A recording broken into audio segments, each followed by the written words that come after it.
வீட்டின் வாசல் படி எந்த பக்கம் இருந்தால் நல்லது தெரியுமா? நம் அனைவரின் வீட்டிலும் வீட்டு வாசல் படி 4 திசையில் ஏதாவது ஒரு திசையில் தான் இருக்கும். ஆனால் எந்த திசையில் இருப்பது நல்லது என்பது ஒரு சிலருக்கு தெரிந்திருக்காது. அதனை பற்றி தெரிந்து கொள்ளும் முன் இந்த சேனலை சப்ஸ்கிரைப் பண்ணிருங்க. முதலில் கிழக்கு திசையை பார்த்தவாறு வாசல் படி இருப்பது மிகவும் நல்லது.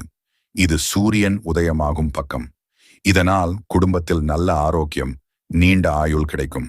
குழந்தைகளுக்கு அறிவு, கல்வியில் முன்னேற்றம் கிடைக்கும். ஆன்மீகத்தில் அதிக வளர்ச்சி கிடைக்கும்.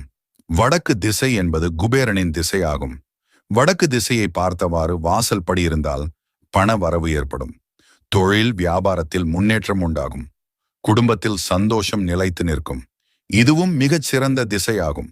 மேற்கு திசை என்பது சூரியன் அஸ்தமிக்கும் திசையாகும். இதனால் குடும்பத்தில் ஒற்றுமை நிலைக்கும். ஆன்மீக சிந்தனை, பக்தி அதிகரிக்கும்.